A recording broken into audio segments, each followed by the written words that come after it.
بسم اللہ الرحمن الرحیم۔ السلام علیکم۔ لاکھوں کروڑوں درود و سلام محمد مصطفیٰ صلی اللہ علیہ وآلہ وسلم اور آل محمد پر۔ میں ہوں محسن بابو اور آپ میرا یوٹیوب چینل دیکھ رہے ہیں۔ ناظرین، ایک اور سینسٹیو واقعہ جو میاں چنو کے علاقے میں پیش آیا ہے اور ایک بار پھر توہین کا الزام ہے اور اس کی بنیاد کے اوپر ایک شہری کو مار دیا گیا ہے۔ اب اس وقت جو ہمارے پاس خبریں ہیں وہ میں آپ کے سامنے رکھنا چاہتا ہوں۔ پہلا معاملہ تو یہ ہے کہ مارے جانے والا جو شخص ہے یہ ہے کون؟ یہ مقامی شخص ہے یا غیر مقامی شخص ہے؟ دوسرا سوال یہ ہے کہ کیا اس نے واقعتاً وہاں پہ جو قرآن پاک کے مقدس اوراق ہیں ان کی بے حرمتی کی ہے یا واقعتاً یہ گناہ گار ہے؟ پھر اس کے بعد یہ ہے کہ جو اس مسجد کے جہاں پہ یہ واقعہ پیش آیا ہے جو اس کے امام ہیں انہوں نے کیا گواہی دی ہے؟ اور یہ جو شخص ہے جس کو مارا گیا ہے، اپنے مارے جانے سے تھوڑی دیر پہلے یہ شخص پولیس کی کسٹڈی میں تھا اور پولیس کی کسٹڈی سے لوگوں کے پاس کیسے پہنچ گیا؟ اور پھر یہ جب لوگ اس کو وہاں پہ لٹکانے کی کوشش کر رہے تھے تو وہاں پہ یہ بار بار کیا کہہ رہا تھا؟ کیا اس نے اعتراف کیا کہ میں نے یہ کام کیا، یا وہ یہ کہہ رہا تھا کہ میں نے ایسا کام نہیں کیا؟ امپورٹنٹ ایک اور بات ہے کہ اس کے ذہنی توازن کے بارے میں امام مسجد کا کیا خیال ہے؟ پھر دو سوال اور ہیں۔ وہ جو ہزاروں کی تعداد میں لوگ اچانک اکٹھے ہوئے ہیں اور چھوٹے سے علاقے میں جس کی شاید اپنی بھی اتنی پاپولیشن نہ ہو، وہ سارے لوگ جو ہیں وہ کس نے اکٹھے کیے، کیسا ہوا ہے؟ کیا وہ علاقے کی بدنامی کے لیے اکٹھے ہوئے ہیں؟ کیونکہ یہ جو علاقہ ہے یہ جو پاکستان میں بہت مقبول علاقہ ہے، مولانا طارق جمیل صاحب کا اس علاقے سے تعلق ہے اور پھر ان کا مدرسہ بھی جو ہے وہ بالکل قریب ہے اس علاقے کے، وہاں سے کیوں نہیں مداخلت کی گئی؟ وہاں کی تو لوگ ان کی بہت سنتے ہیں۔ یہ تمام باتیں کریں گے اس ویڈیو میں اور اس واقعے کی مکمل تفصیل آپ کو بتاؤں گا۔ اگر آپ نے ابھی تک ہمارا چینل سبسکرائب نہیں کیا تو اگر آپ چاہتے ہیں کہ مستند خبریں آپ کو بر وقت ملتی رہیں تو ہمارا چینل ضرور سبسکرائب کریں اور بیل آئیکن پہ بھی کلک کر دیں تاکہ ہماری ویڈیوز آپ تک پہنچتی رہیں۔ کل سیالکوٹ واقعے کی تاریخ دہرائی گئی ہے۔ یہ میں بات اس لیے کر رہا ہوں کہ دسمبر کے مہینے میں ہم نے دیکھا کہ سیالکوٹ کی فیکٹری کے اندر ایک سری لنکن شخص کو الزام یہ لگایا گیا کہ اس نے توہین رسالت کی ہے اور اس کے بعد جو وہاں پہ لوگ تھے انہوں نے اس کو پکڑا، موب لنچنگ ہوئی اور اس کا کھیل تمام ہو گیا۔ اور اس واقعے کے بعد ہم نے گرفتاریاں بھی دیکھی، ہم نے بہت کچھ دیکھا، لیکن ابھی دسمبر سے لے کے فروری آیا ہے، ابھی یعنی 2 مہینے بھی ابھی پورے نہیں ہوئے، اور اس کے بعد یہ واقعہ جو ضلع ہانیوال کی حدود میں پیش آیا بالکل وہی سٹائل ہے۔ ایک شخص کو پکڑا گیا، اس پہ الزام ہے، اس کو صفائی کا موقع کس نے دیا یا نہیں دیا، اور پھر اس کے بعد اس کو درخت کے ساتھ باندھا گیا ہے اور اس وقت تک جب تک وہ مر نہیں گیا اس کو اینٹوں کے ساتھ مارا گیا ہے۔ وہ مناظر دیکھ نہیں سکتے جو وہاں پہ ہوا، اور جو لوگ مار رہے ہیں، جو مذہب کے سب سے بڑے وہاں پہ محافظ کہنے کو بنے ہوئے ہیں، اگر آپ ان ویڈیوز کے اندر ان کی زبان سنیں، وہ گالم گلوچ سنیں، وہ ماں بہن کی گالیاں سنیں تو آپ کو اندازہ ہو جائے گا کہ وہ کون لوگ ہو سکتے ہیں یا ان کا کیا مقصد ہو سکتا ہے۔ لیکن ہمارا کیس یہ نہیں ہے۔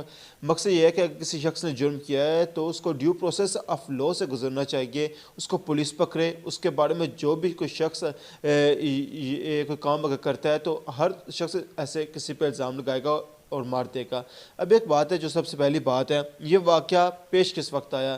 یہ واقعہ کل عصر سے مغرب کے درمیان پیش آیا ہے، اور جس وقت یہ واقعہ پیش آیا ہے اس وقت جو اس مسجد کے پیش امام ہیں وہ خود اپنے کسی کام کے سلسلے میں جو ان کا اپنا علاقہ ہے وہاں پہ موجود تھے، اور ان کے مطابق ان کو اطلاع دی گئی کہ ایک مسجد کے اندر ایک شخص موجود ہے اور اس کے بارے میں یہ کہا جا رہا ہے کہ اس نے قرآن پاک کی بے حرمتی کی ہے اور جو اوراق ہیں ان کو وہ جلایا ہے۔ اس کے بعد امام مسجد کہتے ہیں کہ وہ خود بھی اور علاقہ ایس ایچ او خود جائے وقوع پر پہنچتے ہیں، اور جب وہ آتے ہیں تو اس شخص کو وہ مسجد کے اندر قید کیا ہوا ہوتا ہے اور باندھا ہوا ہوتا ہے، اور اس دوران وہ کہتے ہیں جی کہ باہر کی گلیوں میں اور ساری جگہوں کے اوپر ان کے الفاظ کے مطابق 2000 لوگ موجود تھے۔ اب وہ 2000 لوگ اکٹھے کیسے ہوئے، اس واقعے کو پورے علاقے میں کیسے اعلان کیے گئے، سوشل میڈیا میں کیا کچھ کیا گیا۔ جب یہ واقعہ پیش ہوا تو کافی اندھیرا ہو چکا تھا۔ ان کے مطابق آتے ہی اس شخص کو کسٹڈی میں لے لیا گیا، پولیس نے اس کو اریسٹ کر لیا گیا۔ حراست میں لینے کے بعد وہ جو شخص ہے اس نے پولیس کے سامنے یہ کہا ہے کہ میں بے گناہ ہوں، میں نے ایسا کام نہیں کیا، یہ ساری باتیں اس وقت چل رہی ہیں۔ لیکن اس کے بعد پولیس کے موجود ہونے کے باوجود لوگوں نے پولیس کی کسٹڈی سے اس شخص کو باہر کھینچا ہے، باہر نکالا ہے، روڈ کے اوپر لے کے آئے ہیں، اور اس کے بعد اس کو اینٹوں سے مار کے جب تک وہ مر نہیں گیا اس کو چھوڑا نہیں گیا۔ پہلا سوال یہ کہ وہ شخص ہے کون؟ امام مسجد کے مطابق وہ مقامی شخص نہیں ہے، یعنی وہ تلمبہ کا یا جس 17 موڑ کے اوپر جو واقعہ پیش آیا اس علاقے کا یہ شخص نہیں لگتا، اور وہ شخص ہے جو وہ غیر مقامی شخص ہے جو وہاں پہ موجود ہے۔ اگلی بات، کیا وہ ساؤنڈ مائنڈ آدمی ہے؟ کیا وہ ذہنی توازن کے ساتھ درست ہے؟ بالکل ٹھیک تھا، بالکل کارروائی اس نے کی، یا اس کے بعد اس کو سزا ملنی چاہیے؟ جو مولانا صاحب ہیں، جو امام مسجد ہیں، ان کے مطابق وہ اس شخص کا ذہنی توازن جو ہے انہیں کم از کم ٹھیک نہیں لگا۔ اگر امام مسجد وہ بھی اتنے بڑے مذہب کے پیروکار ہیں جتنے ہم لوگ ہیں، ہم تو گناہگار لوگ ہیں، وہ تو نیک شخص ہوں گے، ان کے مطابق جناب عالی کہ وہ ذہنی توازن جو ہے اس بندے کا وہ درست نہیں ہے۔ اب اگلی بات، کیا اس شخص جس کو مارا گیا ہے کیا واقعی قرآن پاک کی اس نے بے حرمتی کی ہے؟ علامہ صاحب یا مولانا صاحب جو امام مسجد ہیں ان کے مطابق جب وہ آئے ہیں انہوں نے کچھ اوراق چلے ہوئے ضرور دیکھے ہیں، اوراق انہوں نے کہا جی راکھ انہوں نے گٹھے کی ہے اور کپڑے کے اندر میں باندھی ہے۔ اب انہوں نے یہ کہیں بھی نہیں کہا کہ وہ قرآن پاک کے ہی اوراق تھے۔ جب وہ شخص مارا گیا تو اس نے کہا کہ میں اس معاملے میں نے کچھ نہیں کیا، میں بے گناہ ہوں، میں گناہ گار نہیں ہوں۔ اگر ان کیس یہی کیس ہوا ہے تو پولیس وہاں موجود تھی، ایف آئی آر ہونی چاہیے تھی، باقاعدہ عدالت کے ذریعے سزا ہونی چاہیے تھی۔ اب اگلی بات، 2000 وہ لوگ اکٹھے کیسے ہوئے؟ کہا یہ جا رہا ہے کہ وہاں پہ باقاعدہ طور پہ اعلانات کروائے گئے ہیں کہ گستاخ ہے، ایک ایسا شخص ہے، اور پھر نعرے اور پھر جو ایک مذہبی قسم کی ہم انڈیا کی باتیں کرتے ہیں وہی باتیں ہمیں یہاں پہ دکھائی دی گئی، اور وہ سارا کچھ لوگ وہاں پہ موجود ہوئے، لوگ آئے کیونکہ اتنے تعداد میں لوگ تھے، لوگوں کو اکٹھا کر لیا گیا تھا، نعرے لگائے جا رہے تھے، علاقہ ایس ایچ او موجود تھا، ویڈیو اس کے اندر بھی پولیس کو دیکھا جا سکتا ہے۔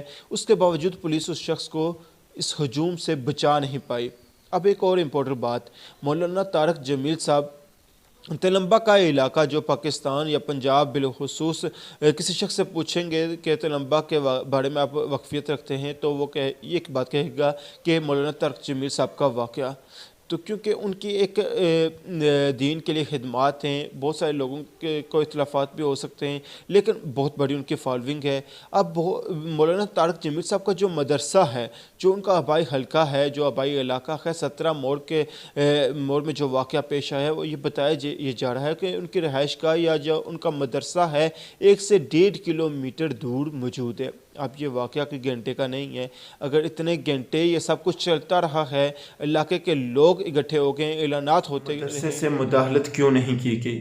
یہ سوال میں اس لیے اٹھا رہا ہوں کہ اب جب سیالکوٹ کا والا واقعہ پیش آیا تھا تو مولانا طارق جمیل صاحب ایک ڈیلیگیشن کے ہمراہ سری لنکن ہائی کمیشن کے اندر گئے تھے اور ہاتھ جوڑ کہا تھا کہ ہم شرمندہ ہیں اس بات کے اوپر۔ ہم سب مولانا صاحب کے پیچھے کھڑے تھے کہ وہ بالکل ایک صحیح رول پلے کر رہے ہیں، ہم اس واقعے کے اوپر شرمندہ تھے۔ اب مولانا صاحب کا یہ آبائی علاقہ کہیں ان کے خلاف بھی کوئی سازش تو نہیں ہو رہی کہ دیکھیں کہ مولانا صاحب کے گھر کے پاس یہ ہو گیا، وہ روک نہیں سکے؟ یہ اس لیے ان کے مدرسے کی جانب سے ایسی کوئی چیز نہیں ہوئی۔ اب اگلی چیز کی جانب چلتے ہیں کہ اب تک حکومت نے کیا کیا۔ علاقہ سے جو وہاں پہ موجود تھا، پولیس وہاں پہ موجود تھی، اس کے باوجود اس شخص کو مارا گیا ہے، ہجوم سے پولیس بچا نہیں سکی۔ پرائم منسٹر صاحب جو ہیں عمران خان صاحب کا فوری طور پہ اس بارے میں آیا کہ ایک تو پاکستان زیرو ٹالرنس ہے. ہم بالکل انڈیا کی طرح اس کے اوپر خاموش نہیں رہیں گے. ہم بالکل کسی چیز کے اوپر خاموش نہیں رہیں گے. اور یہ عمران خان کا نہیں ریاست کا فیصلہ ہے اور پاکستان کی ریاست اس پہ سخت رد عمل دے گی. اس کے بعد عمران خان نے کہا کہ میں نے آئی جی پنجاب سے رپورٹ مانگی ہے اور اس واقعے کے متعلق فوری طور پہ بتایا جائے. اور وہ پولیس والے جو وہاں پہ ایس ایچ او صاحب موجود تھے یا دیگر پولیس اہلکاران جو موجود تھے، ان کی موجودگی کے باوجود اگر یہ ہوا ہے تو پرائم منسٹر نے کہا ہے کہ لنچنگ کرنے والے ان کے خلاف بھی سخت ایکشن لیا جائے گا. اور پولیس والے جن کی ڈیوٹی تھی، جن کا فرض تھا، یہ الگ بات ہے کہ وہ کہیں کہ پولیس کم تھی، لوگ کم تھے. بہرحال پولیس اپنا فرض ادا کرنے میں ناکام ہوئی ہے، ان کے خلاف بھی کارروائی کی جائے گی. مزید تفصیلات آئیں گی تو آپ کی خدمت میں حاضر ہوں گے. مجھے محسن بابو کو فیس بک، انسٹاگرام اور ٹویٹر پہ آپ فالو کر سکتے ہیں. میرا یوٹیوب چینل سبسکرائب کیجیے گا. انشاءاللہ ملیں گے نیکسٹ ویڈیو میں. تب تک اجازت دیجیے گا. اللہ حافظ. پاکستان زندہ باد. آزاد کشمیر پائندہ باد.